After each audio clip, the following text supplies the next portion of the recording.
tomar decisiones, lo ven muy fácil diciendo pues fue el MP que no hizo su trabajo. Y para hablar de este tema, invité al que me parece el ministro más preocupado por la defensa de los derechos humanos en nuestra Suprema Corte. Arturo Saldívar no requiere presentación, no voy a decir dónde estudió la primaria ni la secundaria, eso ustedes lo pueden ver en la página de la Suprema Corte, pero sí debo decir algo. Ningún ministro ha tenido tantas resoluciones en pro de los derechos humanos, ningún ministro ha tenido una visión tan avanzada como Arturo Saldívar. A su lado, lo he dicho, lo he escrito y por eso lo puedo decir en público, señor ministro, a su lado algunos de sus compañeros parecen jueces municipales, porque él ha sido de tan amplia visión, tan echado para adelante, que yo les puedo decir que en lo personal considero un privilegio ser amigo de Arturo Saldívar. Pido que lo reciban con un aplauso, por favor. Gracias por estar aquí, Arturo.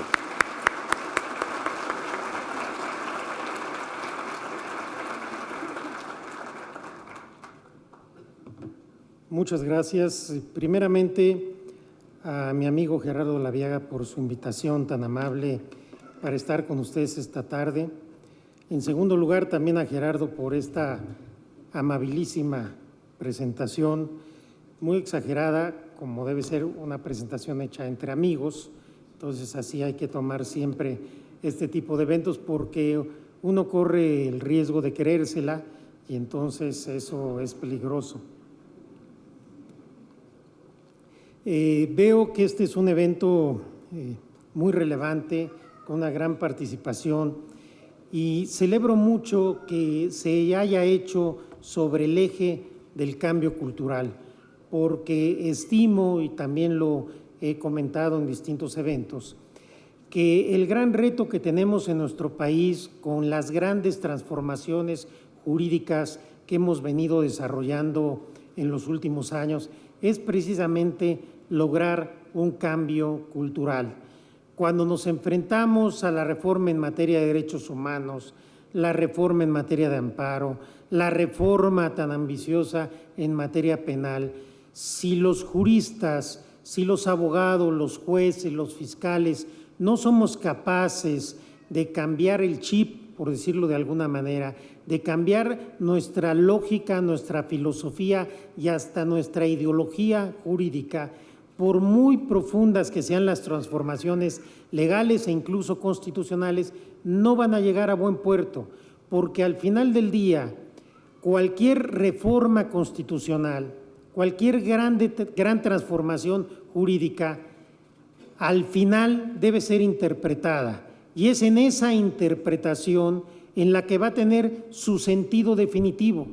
Un mismo texto que nos puede parecer muy de avanzada, muy proteccionista, muy garantista, si no es interpretado sobre esa lógica, puede ver frustrada su intención. Y por el contrario, un texto aparentemente moderado o modesto, interpretado con audacia, puede llevarnos a lugares insospechados por quien ideó originalmente esta reforma.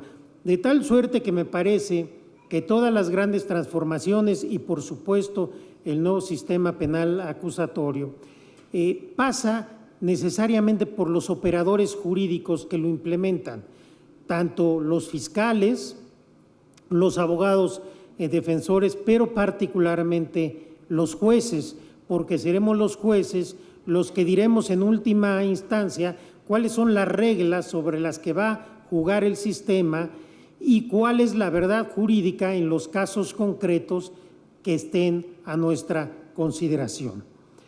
Para tratar de comentar con ustedes con algunos ejemplos que hemos venido manejando en México y particularmente en la Corte en los últimos años, la importancia del cambio cultural, quisiera reflexionar sobre algunas de las circunstancias, de las situaciones que nos hemos enfrentado en la Corte a partir del nuevo paradigma constitucional, por ejemplo, en materia de derechos humanos, en materia de amparo y en otros temas. Nuestro constitucionalismo tradicional, hasta antes de 2011, y lo saben la mayoría de ustedes, algunos son muy jóvenes y quizás ya les ha tocado estudiar el nuevo paradigma, pero la mayoría de nosotros crecimos con un constitucionalismo que primero era un constitucionalismo nominal, no era un constitucionalismo normativo propiamente dicho. Hasta antes de 1995, que entra en vigor la reforma constitucional que reestructura la Suprema Corte y el papel que la Corte empezó a desarrollar después de esa reforma, realmente nuestra Constitución no era norma jurídica, por más que se apelara a ella como norma jurídica. Era sobre todo un pacto político, un instrumento de dominación. La actividad de la Corte era muy limitada para defender derechos fundamentales en algunas materias patrimoniales, en materia fiscal. Se decían que los derechos políticos no eran justiciables porque no eran derechos fundamentales, entonces se decía que no eran garantías individuales.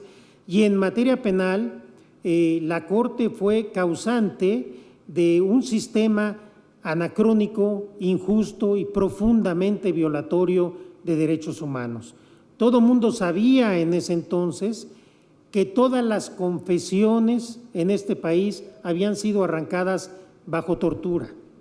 Y la Corte había establecido jurisprudencia en la cual se obligaba a que la persona que estuvo detenida probara que había sido torturado. Esta prueba obviamente era absurda, por imposible.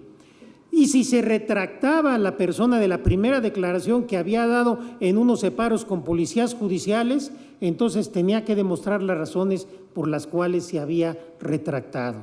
Obviamente estos criterios de la Corte eran parte de un sistema autoritario en el cual el arma del ejercicio de la acción penal es un instrumento privilegiado para mantener el poder, ya sea en su fase de procesar o ya sea en su fase de perdonar, que a veces es incluso más importante.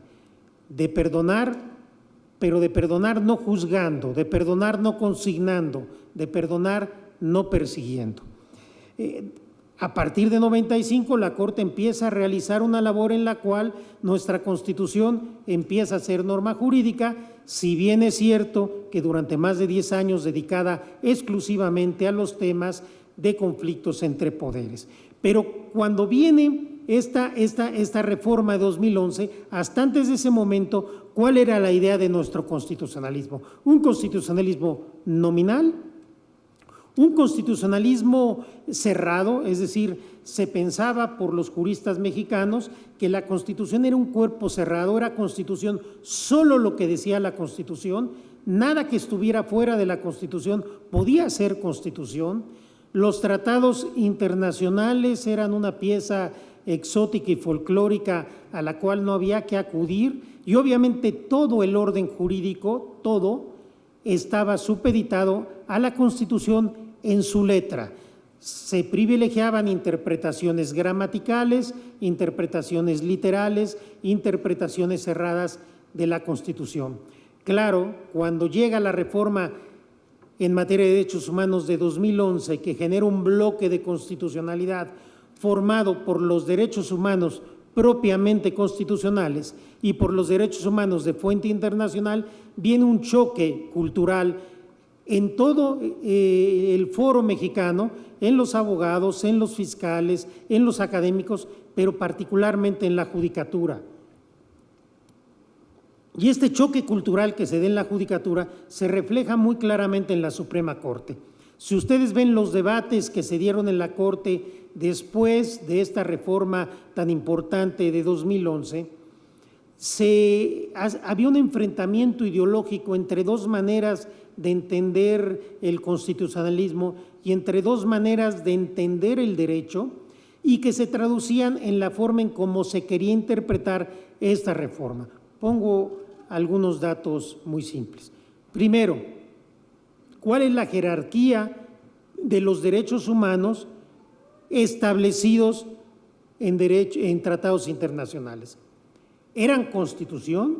¿Tenían jerarquía constitucional?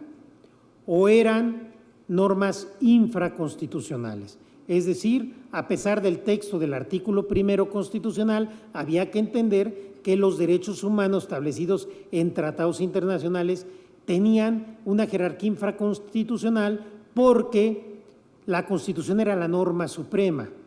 No obstante que la propia norma suprema decía que esos derechos humanos también eran supremos. Pero aquí había un primer choque.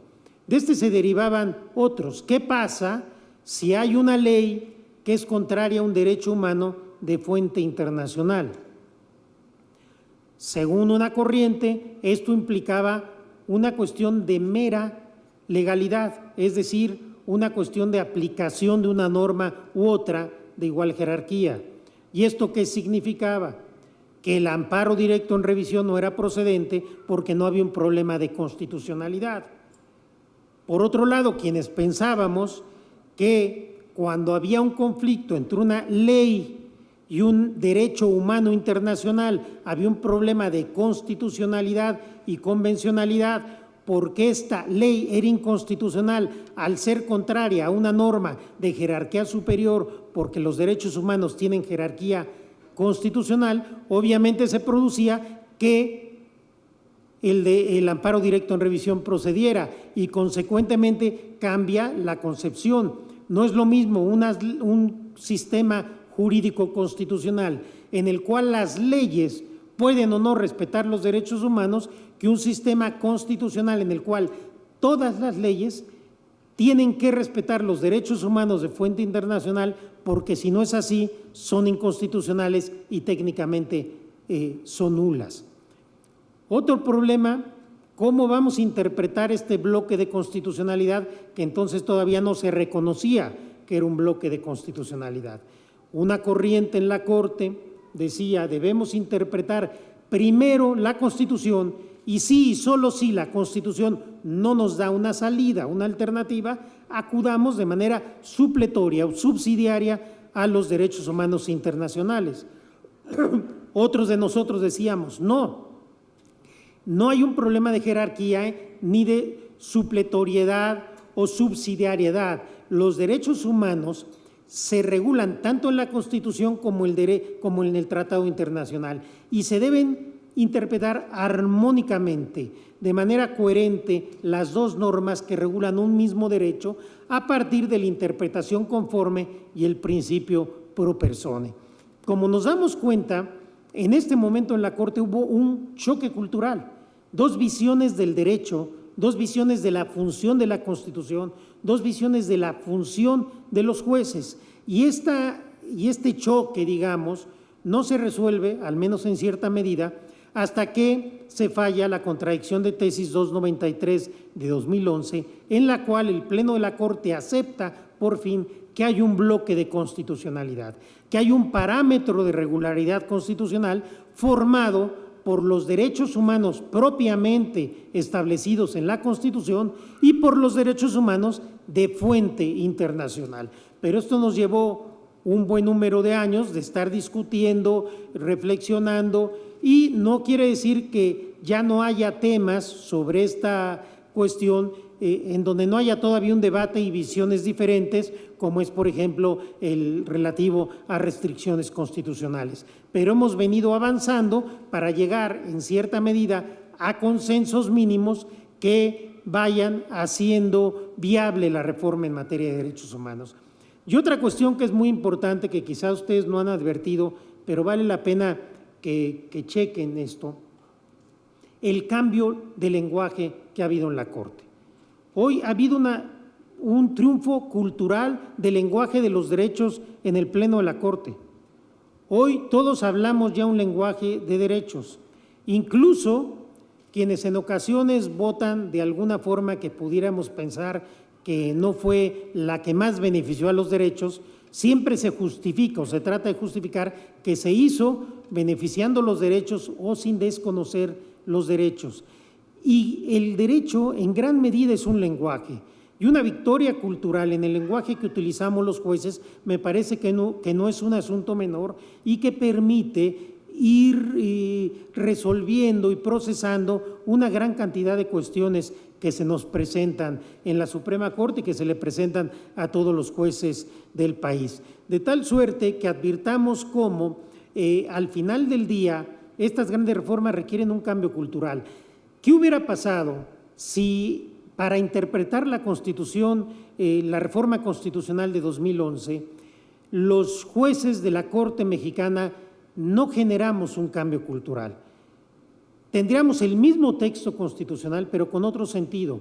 Y el sentido sería que los derechos humanos de fuente internacional son infraconstitucionales o subconstitucionales, lo que quiere decir que no son constitución, lo que significa que las leyes pueden ser contrarias a ella, lo que significaría que no tendríamos bloque de constitucionalidad y no podríamos estar hablando de control de la convencionalidad ni de tantas cosas que ustedes hablan cotidianamente y que los jueces hacemos todos los días. Sería el mismo texto con otro significado, un significado pequeño, un significado reducido, un significado tradicional aldeano, en el cual la gran reforma y el gran efecto que se dio en ella por todos los actores políticos que participaron en ella no hubiera tenido mayor consecuencia. Tendríamos un nuevo texto que en la realidad no nos diría nada, sería retórica. De hecho, y ustedes seguramente, algunos de ustedes lo han platicado con algunos de los autores de esta reforma, de hecho se pensó que esta reforma iba a ser cosmética o retórica. Fuimos los jueces los que les dimos un sentido real a la reforma. Y cuando se criticaba es que los jueces, la Corte está muy garantista y está protegiendo los derechos y está haciendo esto o aquello, pues lo que decíamos nosotros, eso es lo que dice la Constitución. Si no se quería eso, se hubiera reflexionado, porque la Constitución es una norma jurídica, no es un instrumento para poner ocurrencias que después pensemos que no tengan consecuencias jurídicas. Pero quiero contrastar lo que pasó en la reforma de derechos humanos con lo que ha pasado en la reforma de amparo. La reforma al juicio de amparo se adelantó incluso más de 10 años en proponer que, no todavía como reforma legislada, sino como proyecto, que el amparo procediera por violación a derechos humanos de fuente internacional. Cuando por fin se empatan estos proyectos para aprobarse, la idea era tener un binomio en el cual se perfeccionara el instrumento para la protección de los derechos al tiempo que se redimensionaba y se cambiaba el paradigma de los propios derechos humanos que protegía el juicio de amparo. La idea es que estos dos instrumentos caminaran de la mano. ¿Pero qué ha sucedido? Así como en materia de derechos humanos hemos logrado el cambio cultural y hoy todo mundo habla el lenguaje de los derechos,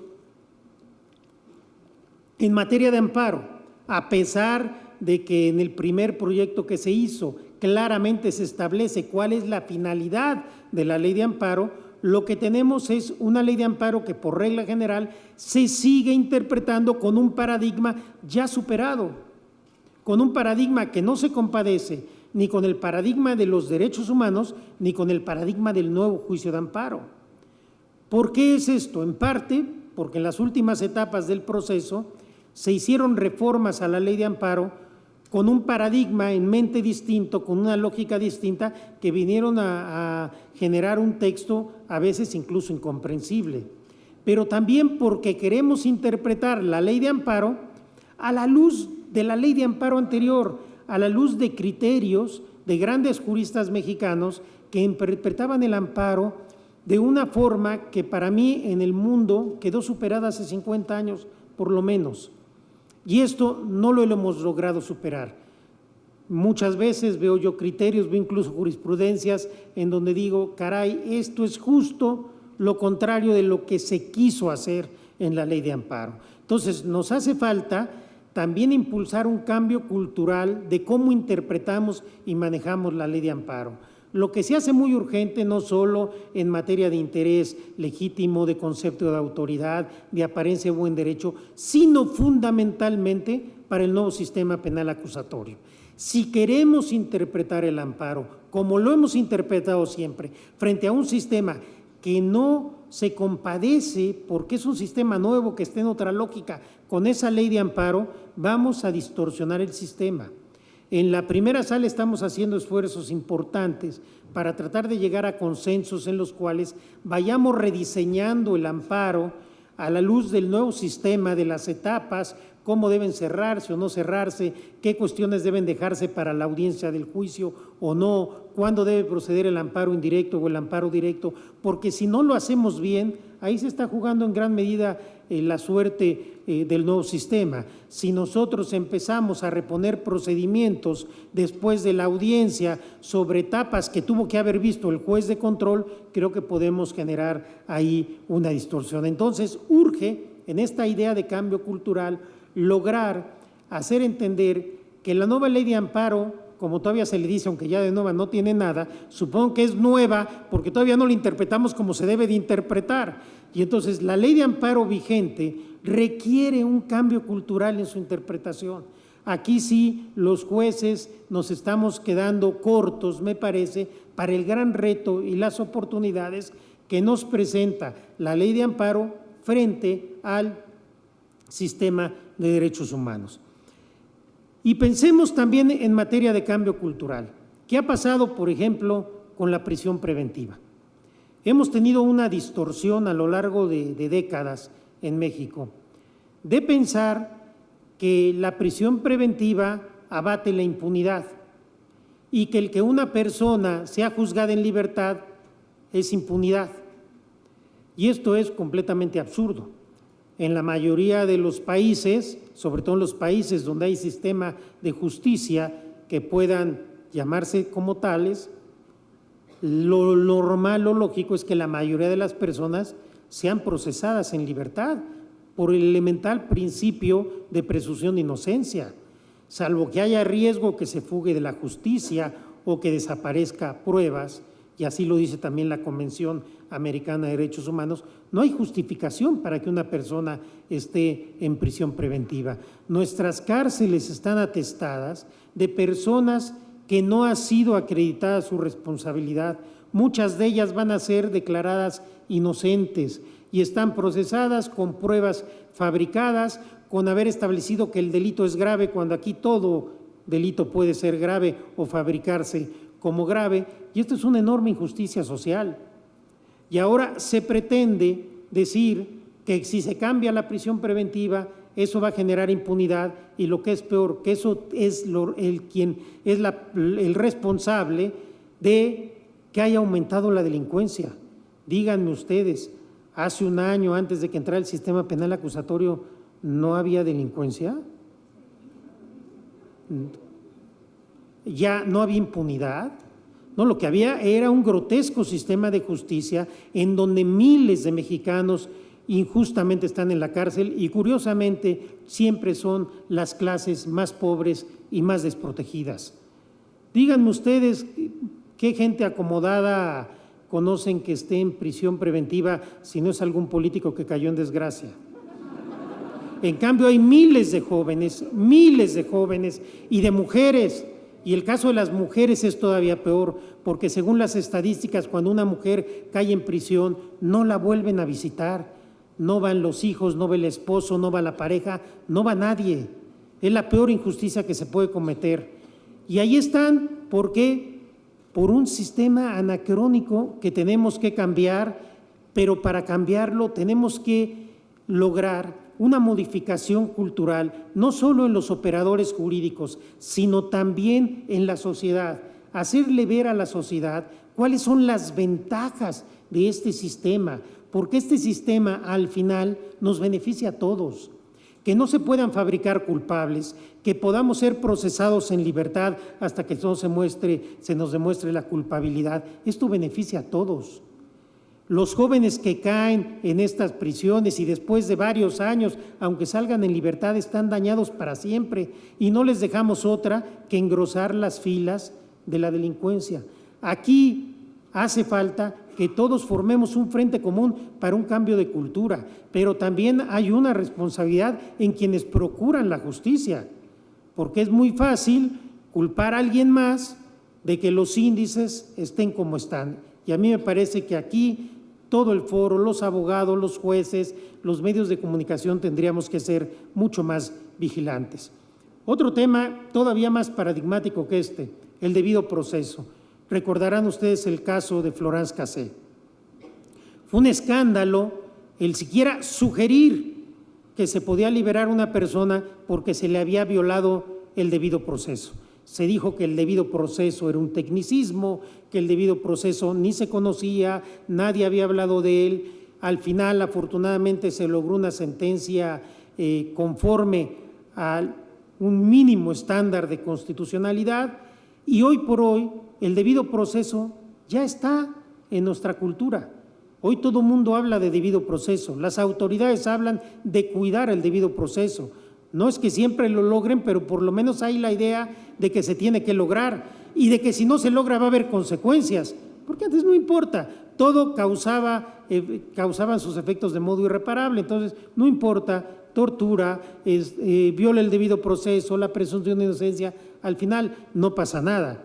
Este caso, que sin duda generó mucho enojo en la sociedad, como el caso Miranda lo generó en Estados Unidos, vino a traer un cambio de paradigma del debido proceso. Y hoy nadie cuestiona ya que el debido proceso debe respetarse, está de alguna manera ya inmerso en nuestra cultura que en el proceso penal se deben respetar ciertas garantías. Lo mismo la presunción de inocencia en sus tres vertientes, la necesidad de respetar la protección consular. En materia de tortura, ustedes saben que la Corte ha avanzado para distinguir entre la tortura como delito y la tortura como violación a derechos humanos. Y es importante también hacerle ver a la sociedad que no es válido que en un país haya gente que esté en prisión con una única prueba que fue arrancada bajo tortura. Entonces es importante que esta práctica se empiece a cambiar porque hoy sí hay consecuencias. Las pruebas derivadas de la tortura, las inmediatamente derivadas con ella y las que se puedan desprender son nulas. Entonces me parece que todo esto, junto a la prueba ilícita, etcétera, va generando un cambio en la manera como se entiende el derecho procesal penal y el derecho penal. Hoy todo el derecho penal, el derecho procesal penal, es un derecho que tiene una visión constitucional, que todo el derecho está permeado precisamente por los derechos humanos y por las mínimas garantías de defensa. Y es obvio que ante el nuevo sistema penal acusatorio, los jueces desempeñan un papel distinto. El juez de control, el juez de audiencia, el juez de ejecución, pero papel distinto entre ellos, pero también distinto al que habían venido desempeñando hasta este momento. Y así como el juez de amparo requiere, y creo que se va avanzando en un cambio de mentalidad para quitar nuestra cultura del sobreseimiento y la improcedencia y entender que nuestro trabajo es realmente defender los derechos de las personas y no ver cómo nos quitamos trabajo, como si nuestra función fuera calificar el nivel técnico de la abogacía mexicana y no defender derechos. Los jueces en el nuevo sistema penal acusatorio tienen varios retos y particularmente a mí me parece que más allá de las herramientas técnicas, que creo que al menos a nivel federal, en el Consejo de la Judicatura Federal, se ha venido haciendo desde la administración pasada y en un buen trabajo sobre la formación técnica de los jueces requieren reinterpretar su función a partir no solamente de tener esta capacitación técnica, sino sobre todo acceder a ciertas actitudes y capacidades de índole psicológico y emocional. Un juez en una audiencia de juicio oral tiene una serie de atribuciones que no tenía en el otro sistema. En el otro sistema, por regla general, ni siquiera estaban en las audiencias. Esta ponderación, moderación, equilibrio, fortaleza personal que deben tener los jueces es algo que va a requerir tiempo, sobre todo porque muchos de nuestros jueces del sistema penal acusatorio son muy jóvenes, que va a requerir tiempo para efecto de que ellos se acostumbren a poder tener todas estas atribuciones sin que se impliquen excesos por parte de ellos. ¿Por qué? Porque muchas de sus actuaciones ya no van a ser justiciables de manera inmediata y algunas ya no van a ser justiciables porque si lo son se viene abajo todo el sistema. Y esto va a requerir que los jueces se manejen de manera distinta como se habían manejado antes, de manera cercana al justiciable, de manera presente, de manera equilibrada, de manera respetuosa, de manera también con ciertas habilidades para poder manejar desde crisis emocionales, problemas dentro de la audiencia, de quizás con actos de violencia, etcétera. Creo que hoy la formación de un juez del nuevo sistema requiere una formación integral, no solo técnica. Para ser un buen juez no basta saber derecho, debe ser un presupuesto saber derecho, pero no basta saber derecho. Un juez requiere tener muchas otras cualidades, capacidades que no se enseñan en las escuelas de derecho, que no se enseñan quizás tampoco en los cursos que se dan a los jueces en los consejos de la judicatura, pero que el juez está obligado a aprender si es que no las tiene, para efectivamente jugar este papel central, equilibrador, de árbitro en una audiencia muy compleja donde pueden surgir un sinfín de problemas y de sorpresas y además donde todo queda grabado. Los jueces, todos los jueces, incluyo obviamente a la Suprema Corte, estamos ante el gran reto de ganarnos la confianza de la ciudadanía. Creo, y no digo nada nuevo, es un consenso de todos casi los que escriben y de las pláticas de café y de sobremesa, que estamos viviendo una crisis institucional y de credibilidad muy profunda en todas las instituciones. La confianza en las instituciones de las personas ha disminuido, ha decrecido, la gente ya no cree en la legitimidad de sus jueces, de sus procuradurías, de sus congresos, de la clase política, y esto es algo muy grave porque si los jueces nos divorciamos de la sociedad, dejamos a la gente sin la única ventana de esperanza. Los jueces debemos ser la última instancia de esperanza para la gente. Si los jueces fallamos, ya no hay a dónde acudir. Si los legisladores fallan, pueden venir con los jueces. Si los procuradores fallan, pueden venir con los jueces. Si los jueces fallamos, sobre todo si los jueces de última instancia fallamos, la gente ya no tiene a quién acudir.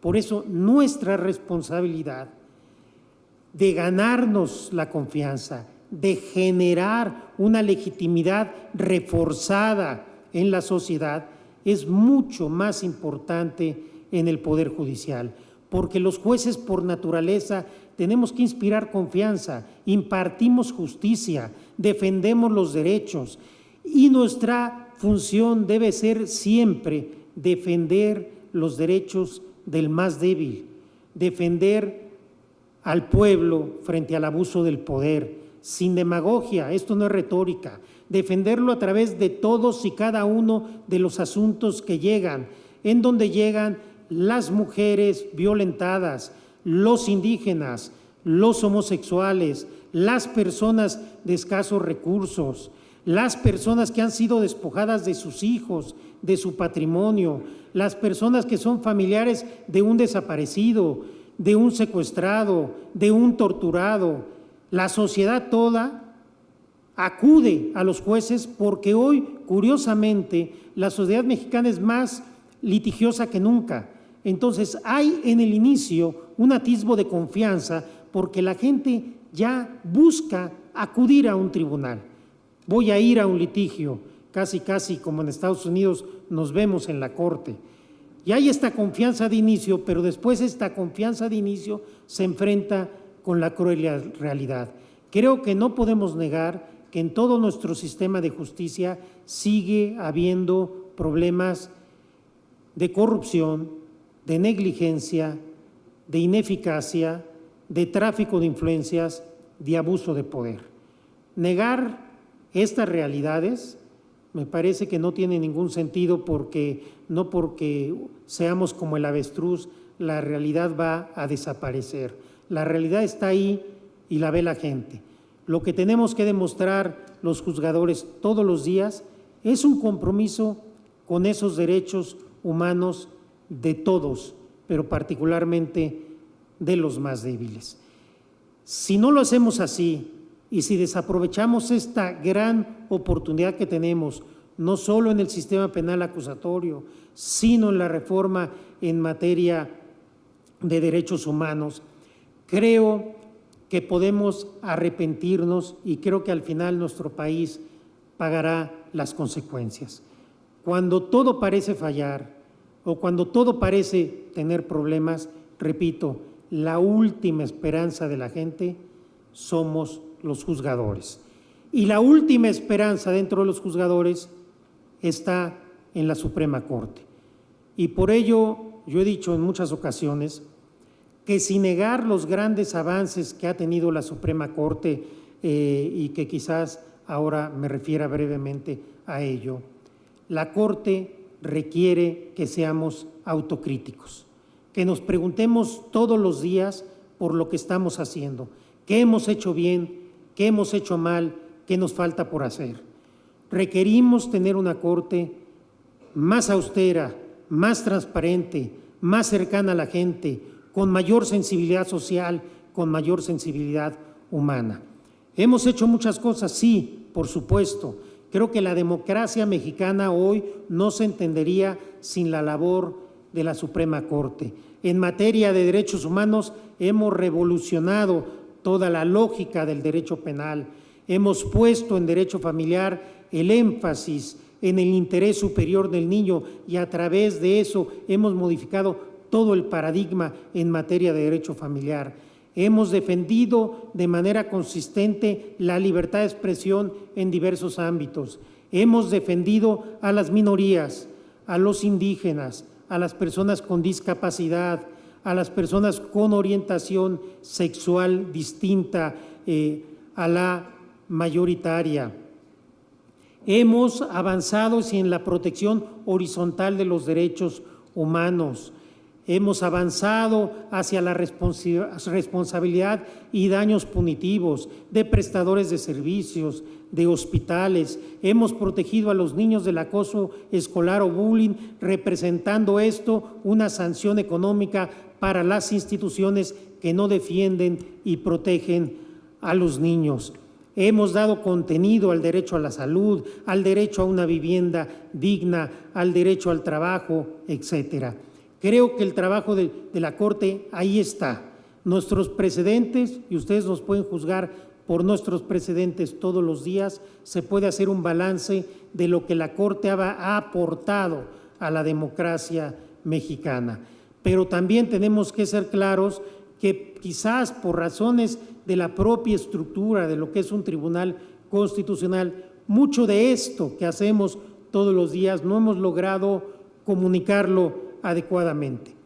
A veces ni siquiera al público enterado, a los abogados, a los juristas, a los académicos, ya no se diga al grueso de la gente que no tiene por qué estar enterada de manera directa de lo que hacen día a día en la Suprema Corte.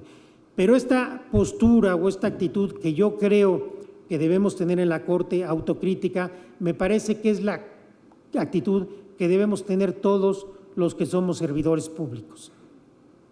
Ser autocríticos con lo que hacemos, tratar de empatarnos con el cambio cultural que implican estas grandes transformaciones y a partir de ahí, sin retórica, sin demagogia, sino con nuestras decisiones de todos los días, demostrar con los hechos un compromiso con este nuevo paradigma constitucional. Estoy convencido que la única manera de que estas transformaciones, de que estos cambios y particularmente el sistema penal acusatorio funcione es si todos los operadores del sistema cambiamos nuestra ideología cultural, no solo sobre lo que el proceso penal es, sino sobre lo que nuestra función en este diagrama es. ¿Cuál es el papel de los jueces, de los abogados defensores, de los fiscales, de los peritos, de los policías, de los investigadores, etcétera? Solo así el sistema penal va a poder avanzar. Yo creo que es un error responsabilizar al sistema penal acusatorio de los problemas que estamos viviendo. Creo que hay que darle la oportunidad a este sistema de demostrar que no solo es mejor que el anterior, sino mucho mejor que el anterior. No podemos volver a un sistema que está superado en todo el mundo, a un sistema que tenía décadas de no funcionar y de no servir, a un sistema que no dejaba satisfecho a nadie y que solo propiciaba autoritarismo, abuso de poder y mucha corrupción. Hoy tenemos esta oportunidad histórica y yo felicito mucho a Gerardo Laviaga por poner el énfasis en el cambio cultural. Estoy convencido que sin cambio cultural es imposible que logremos hacer realidad los ideales que permean en nuestra Constitución a partir de estas grandes reformas, particularmente la de derechos humanos, la de amparo y la del sistema penal acusatorio. Sé que hay muchas otras que también son relevantes, pero bastarían estas tres para que efectivamente pudiéramos empezar a ver un nuevo país. En la década de los 70, 60, se acordará Gerardo, se decía que el derecho era un obstáculo del cambio social.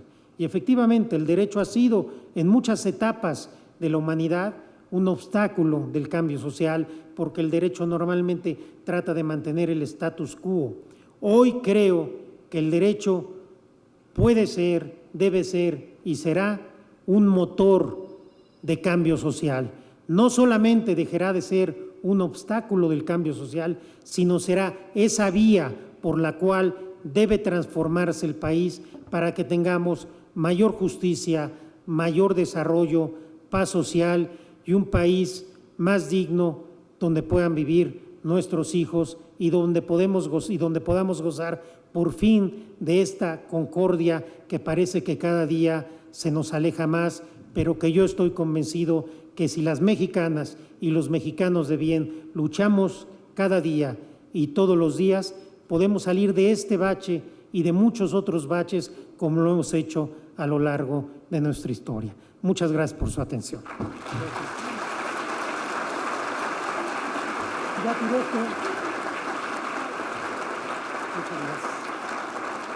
Ya no hay preguntas, ¿verdad? No. Para hacer entrega del reconocimiento nos acompaña el maestro Gerardo Laviaga. ¿Quieres contestar preguntas o no? Como quiera. Me dijeron que no, pero como quiera. ¿Tú quieres? Bueno, le pregunto al señor ministro que si está dispuesto a contestar un par de preguntas. Me dice que como ustedes quieran. ¿Hay alguna pregunta que quieran hacerle? No, qué bueno. Bueno, yo creo que hay muchas, señor ministro. Pero bueno, mientras se animan, yo le agradezco mucho su presencia. Gracias por acompañarnos. Muchas gracias.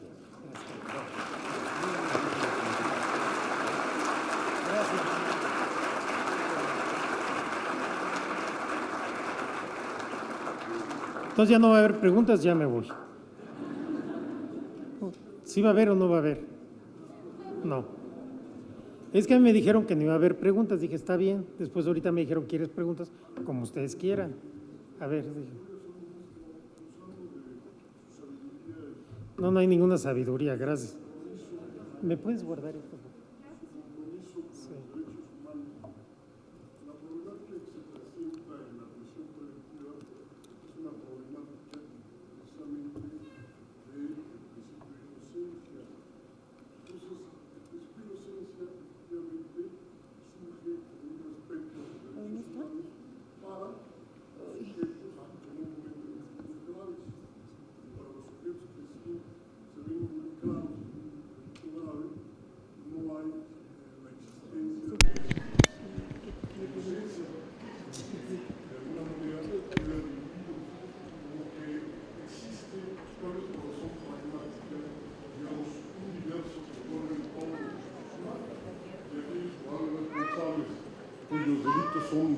el impacto social, les niegan todo tipo de derechos humanos y los consideran inclusive hasta que es estar en libertad.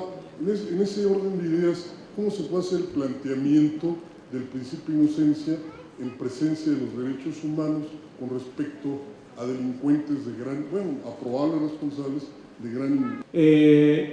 Deben cerrarse las etapas del proceso penal y que no puede ahora estudiarse en el amparo directo, colapsar, digamos, el sistema de justicia. Mi pregunta es esa: ¿cómo armonizar el sistema de justicia penal acusatorio con el juicio de amparo? Si tradicionalmente entendíamos que el juicio de amparo, y más después de la nueva ley, es el medio por antonomasia para la protección de los derechos fundamentales. En esa contradicción de tesis, específicamente se habla de la tortura y se dice que si ya no se alegó esa violación de tortura en las etapas tempranas, en las etapas preliminares a la audiencia de juicio, ya no se podrá alegar en el amparo o revisar esta cuestión relacionada con la tortura. A mí me parece sumamente difícil entender que uno de los derechos fundamentales, como la integridad física, si no caemos en un peligro de dar un mensaje en este caso, pues a los operadores. Por ejemplo, estoy pensando en la policía, a la gente que tortura, que usted bien lo dijo, se sabía que muchas de las confesiones aquí se arrancaban por tortura, más aún porque estamos a un año, decían en una conferencia anterior, de la imposición del nuevo sistema. Y es evidente que es falible, creo yo. Todavía está en proceso de... Implementando en la Corte, se tienen que leer con mucho cuidado, porque creo que no se pueden hacer estas afirmaciones tan genéricas. Lo que sucede primero es que estos criterios están en etapa de construcción. Estamos generando los primeros precedentes. Obviamente tendremos que ir viendo en la Corte cómo están funcionando y si están siendo adecuados o hay que irles a hacer ajustes. Aquí había dos alternativas. Una alternativa, quedarnos con el sistema anterior. Recuerden que durante mucho tiempo las violaciones que se daban en la averiguación previa ya no podían impugnarse en amparo porque se decía que ya habían causado estado, es decir, ya se habían consumado de modo irreparable. Esto se fue cambiando de manera muy clara a partir de Florence Cassé, y ahora en el nuevo sistema teníamos dos alternativas. Una, entender que cada una de las etapas se va cerrando. Para eso es el juez de control, para el que el juez de control verifique la calidad jurídica y la oportunidad de las pruebas, y eventualmente si en ese momento hay una violación procesal porque hay una prueba que se obtuvo violando la Constitución, se pueda reparar en ese momento y procede el amparo en ese momento, y ya al juicio oral lleguen todas las pruebas en principio ya rasuradas, ya analizadas, ya limpio el proceso. Esta es una, cerramos las etapas. Otra es, no las cerramos y entonces en todos los juicios orales resulta que cuando me detuvieron no me presentaron tal cosa, o no había orden de aprehensión, o no había flagrancia, o no había esto y aquello, y entonces habrá que reponer todo. ¿Esto qué significaría? Pues que ya no hay un nuevo sistema penal acusatorio. Infalible no es nada. El proceso es un invento del ser humano, hay procesos mejores que otros, todos tienen forma de darle la vuelta, todos tienen manera de usarse mal y todos tienen manera de usarse bien. Aquí lo que dijo la Corte es, esta violación procesal o esta violación a derechos humanos en una etapa de tu detención se debió de haber analizado en ese momento. Pero además, la tortura que eventualmente se dio no tendrá ninguna incidencia en el juicio porque esa confesión no va a tener valor en el juicio. Entonces, que se estudie y se investigue la confesión como delito, pero ¿para qué reponemos el procedimiento si esa prueba, entre comillas, que se obtuvo con la confesión ante la policía no va a ser tomada en cuenta en el juicio? ¿Me explico? Esa es la lógica, es decir, es un ejemplo de cómo tratamos el mismo juicio de amparo analizarlo en una lógica de un proceso distinto, porque si no, entonces olvídense, no va a haber audiencia que se pueda concluir, todo se va a tener que reponer. Entonces, hasta este momento, la idea mayoritaria, estamos todavía ahí con ajustes, es decir, se cierran las etapas y ya no se repone el procedimiento en principio. En la audiencia ya de juicio, si hay una prueba que deviene en ilícita, esa prueba no se valora, pero en principio no se repone el procedimiento. ¿Sí me explico? No es que estemos diciendo ya no tienen importancia los derechos humanos, es que se van filtrando en etapas previas. Y lo único que va a tener validez es lo que en la audiencia se haga.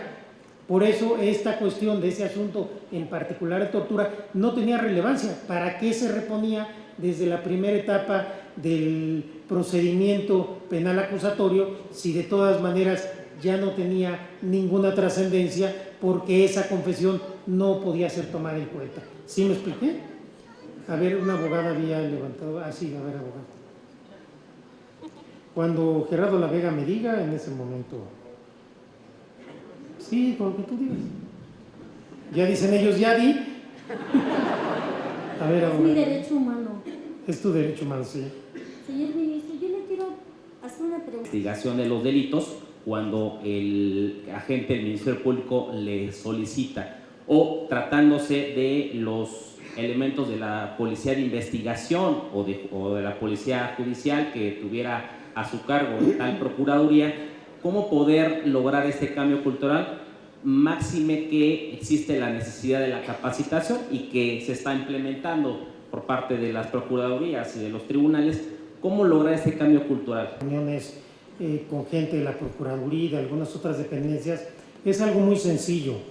A ver, hay ciertos criterios de la Corte que no son nuevos, que ya tienen algunos años. Sería importante que hicieran un pequeño protocolo, un manual, para que las policías, quienes de primer, y los, en su caso, militares o marinos, que muchas veces en primera instancia les toca detener a una persona, sepan cuáles son esas reglas mínimas que ha establecido la Corte. Esto no llegaría a ser algo como cambio cultural, pero sí al menos una pequeña capacitación para que no se viole la Constitución por ignorancia. Creo que yo empezaría por ahí, es decir, que todos tengan claro las 4 o 5 reglas que se tienen que tener, por ejemplo, para detener a una persona.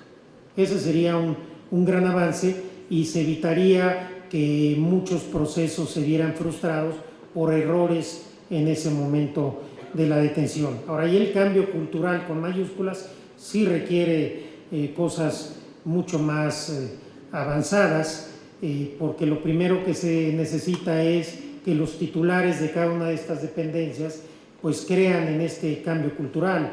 Los procuradores, los que están al mando de los sistemas de penales, etcétera, porque los penales es uno de los, bueno, todo el mundo lo sabe, lo estamos viendo ahora, es uno de los aspectos donde se violan con mayor claridad los derechos humanos. Se están realizando actividades violatorias de derechos humanos en los penales que son inadmisibles en un Estado que pretende ser constitucional y civilizado.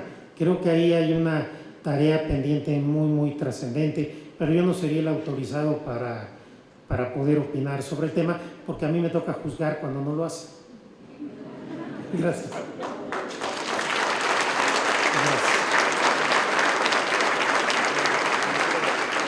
¿Una última? ¿Sí? A ver, abogado. Hola, buenas noches. Un placer estar aquí. Gracias. La verdad, excelente ponencia. Mi duda es, ¿qué opina respecto a las medidas cautelares? En su momento, bueno, en las anteriores conferencias nos estaban comentando respecto al brazalete. ¿Qué opina usted respecto a esa medida? ¿Cómo qué opino? O sea, realmente hay diferentes medidas. Sí. Obviamente... No, pero el brazalete, ¿qué quiere que opine? ¿Qué tan favorable cree usted esa medida cautelar?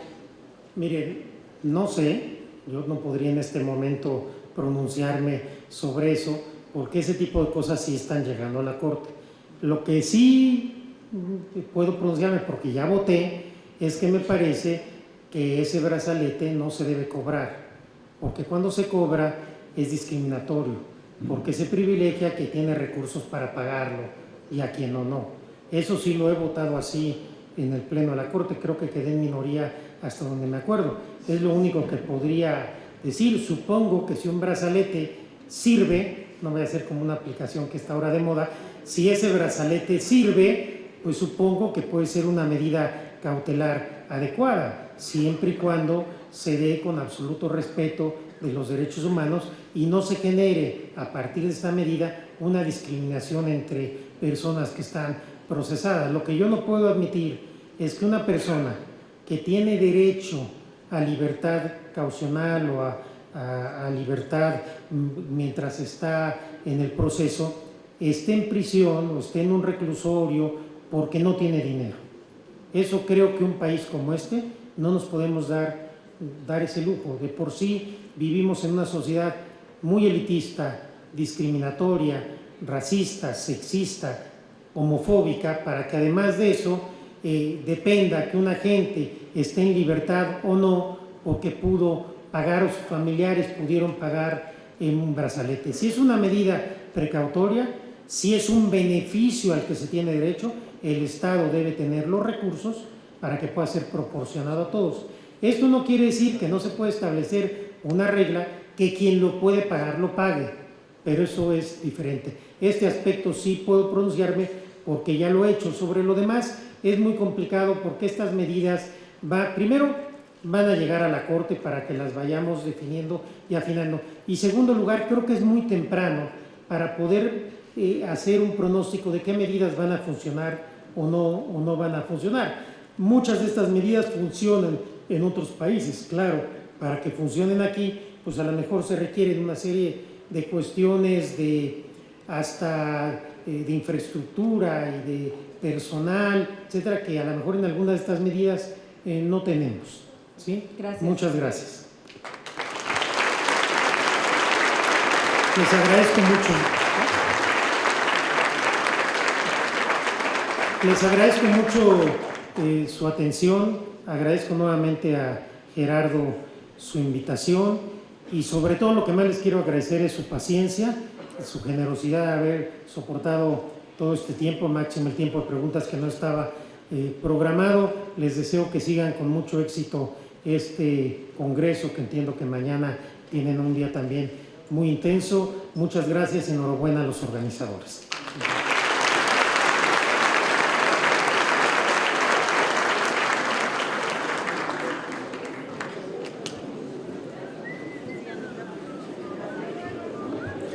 De este modo, queda concluido el primer día de trabajo del Congreso Internacional. Les recordamos a los asistentes, el día de mañana los esperamos a partir de las 8:30 horas para su registro.